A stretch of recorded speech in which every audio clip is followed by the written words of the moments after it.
O filme Superman 3 é geralmente lembrado como um dos piores filmes do Superman, ficando atrás apenas de Superman 4. Mas você sabia que a história do terceiro filme do Azulão quase foi completamente diferente e muito mais bizarra?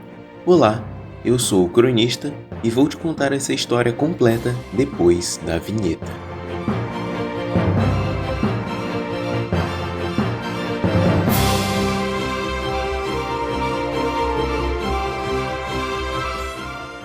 Após o inegável sucesso de Superman 1 e 2, os produtores, pai e filho, Alexander e Ilya Salkind, logo começaram a cogitar um terceiro filme do Superman, que seria dirigido por Richard Lester, que dirigiu o segundo filme. E isso porque o diretor do primeiro filme, o Richard Donner, havia sido trocado por questões de diferenças criativas.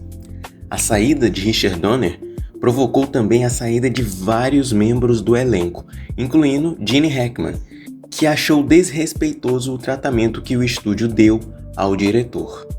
A atriz Margot Kidder também desaprovou a saída de Donner e foi punida pelos produtores, tendo seu papel totalmente reduzido no terceiro filme. E é por esse motivo que no Superman 3 a gente tem a Lana Lang na história ao invés da Lois Lane. Tendo todo esse contexto em vista, os produtores começaram a desenvolver o terceiro filme. Ilya Salkind escreveu a primeira versão de um rascunho do roteiro que era simplesmente bizarra. O filme começaria nos mostrando que havia um outro sobrevivente de Krypton, a bebê Kara, que assim como nos quadrinhos é enviada ao espaço numa nave. Porém, ela não cai na Terra, ela cai no planeta de Brainiac. Brainiac encontra a garota e cria ela como filha. Essa cena é descrita como um paralelo sombrio à cena dos Kent no primeiro filme do Superman. Anos se passam e Kara entra na adolescência e se torna uma jovem mulher. Brainiac, então, desenvolve uma obsessão por ela e tenta forçá-la a um casamento intergaláctico. Kara recusa o casamento e foge em uma cápsula em direção à Terra. Brainiac então inicia uma caçada implacável atrás dela. Ok, aqui começamos as bizarrices desse roteiro, e é porque não deu nenhum minuto de história ainda. Se o fato do Brainiac ficar obcecado pela Supergirl depois de criar ela como filha já não fosse bizarro e questionável o suficiente, acho que o que me deixou mais consternado foi o fato dela ser apenas uma adolescente nesse ponto da história. Simplesmente ridículo, muito ruim. Kara então chega à Terra. Ela é adotada por humanos, assim como Superman foi, e vive na Terra e os anos se passam. Quando adulta, ela acaba usando seus superpoderes para salvar uma pessoa.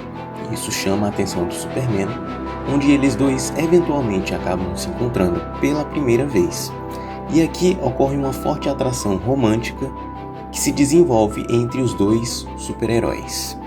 Já explicando aqui, o roteiro deixa bem claro e bem explícito que nessa versão os dois não são primos nem sequer parentes.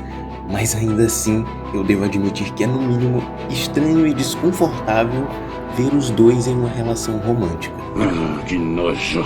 E algo que deixa tudo ainda mais estranho é que no início dessa história é mencionado que Lois e Clark tinham acabado de terminar o seu relacionamento. Brainiac então localiza Kara na Terra. Ao perceber que ela e o Superman estão juntos, ele jura destruir o herói. Brainiac então constrói um dispositivo, uma máquina capaz de alterar a mente do Superman, deixando ele maligno. Sob o controle mental de Brainiac, Superman se torna violento e destrutivo. Kara então se entrega a Brainiac para libertar a mente do Superman. O Superman recobra a consciência e vai atrás dela. No meio do caminho, ele enfrenta o vilão Mr. Mxyzptlk, um vilão clássico do Superman, que tem poderes mágicos e vem de outra dimensão. Particularmente, eu acho legal o personagem, mas achei muito estranho surgir um novo vilão quase no terceiro ato do filme.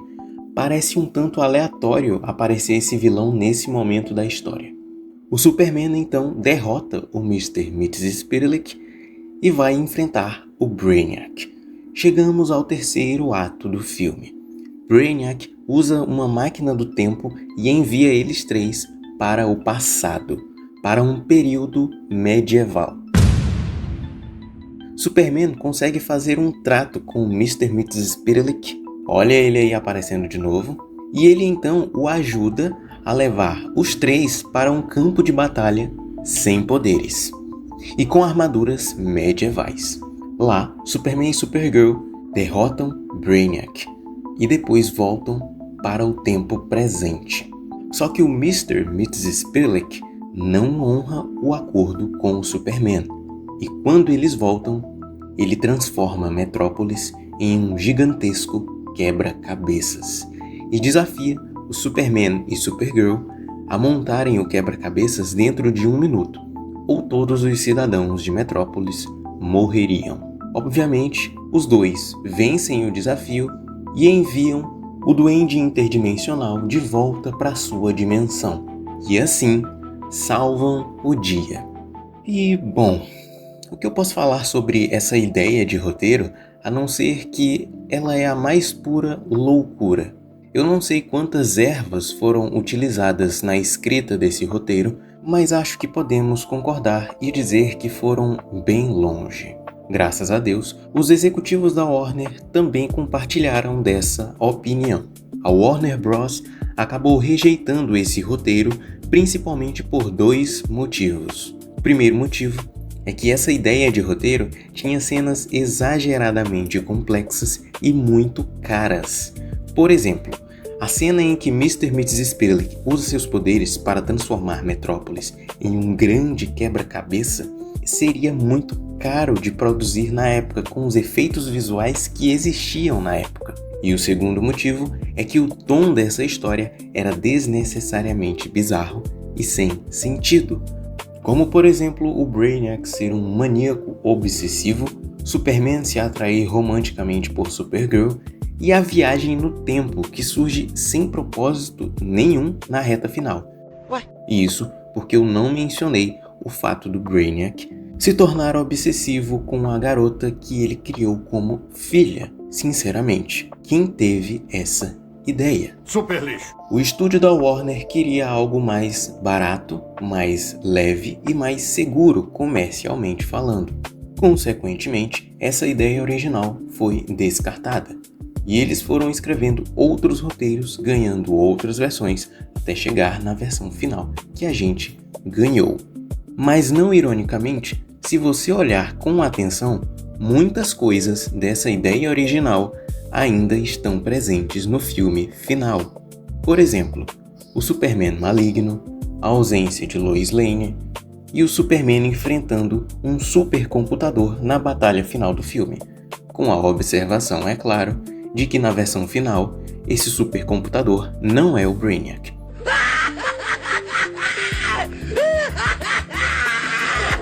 E além disso, parte dessa ideia original foi parar no filme da Supergirl, de 1984, onde vemos a origem da heroína, ela chegando na Terra e enfrentando uma vilã com poderes mágicos, que lembram vagamente o Mr. Mxyzptlk.